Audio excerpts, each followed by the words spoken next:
Những con nhộng ong mài hàm của mình vào những bức tường trong tổ để báo hiệu cơn đói. Và những con ong bắp cày đã đến giờ đi săn món khoái khẩu của mình, ong mật. Ong tiền trạm được gửi đi.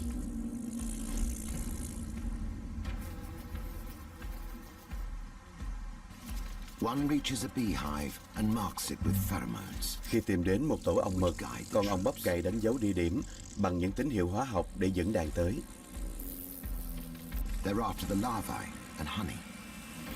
Ong bắp cày nhắm vào lũ nhộng ong và mật. Nhưng trước hết, chúng phải diệt lũ ong chủ nhà trước đã.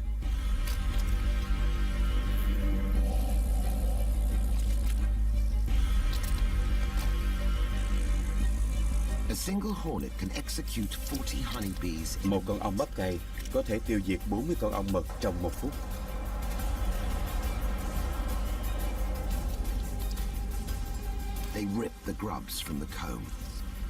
Chúng xé toạc lũ ấu trùng trong những lỗ tổ ong.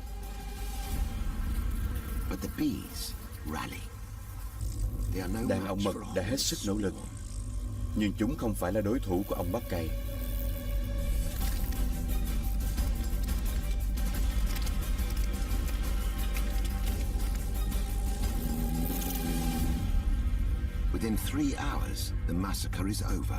Chỉ trong 3 giờ, cuộc thảm sát đã chấm dứt và có khoảng 30.000 ong mật hy sinh.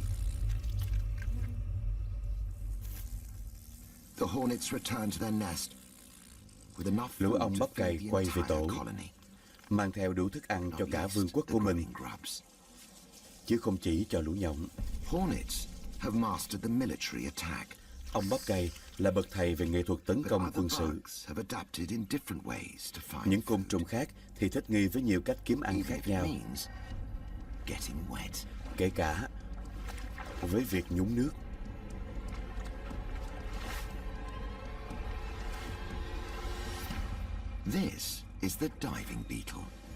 Đây là con bọ nước.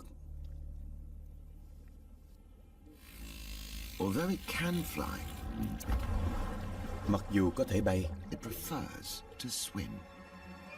nhưng có vẻ như nó thích bơi hơn. Thân hình tròn và đẹp của nó giúp nó rẽ nước đi như một quả ngư lôi, và bộ xương cứng phủ bên ngoài bảo vệ nó mỗi lúc đi săn.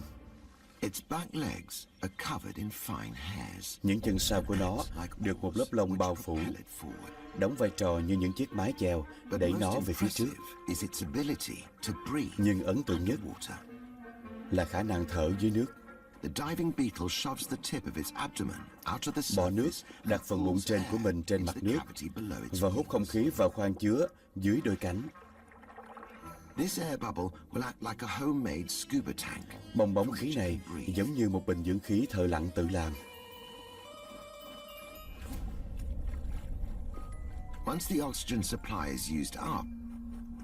Khi hết không khí, khí thải còn lại tự xả ra, và con bọ ngoi lên mặt nước để làm đầy bong bóng khí lần nữa.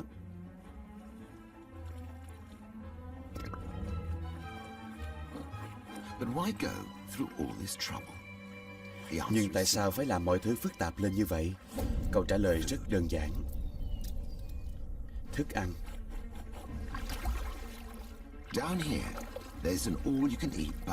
Ở dưới đây là cả một bữa tiệc hoành tráng và rất ít đối thủ cạnh tranh.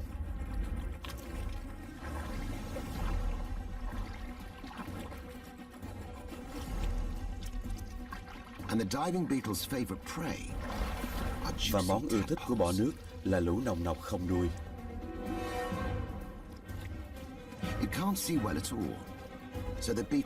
Thật ra bọ nước có đôi mắt kém, cho nên nó chỉ đơn giản là chụp hết những thứ gì di động.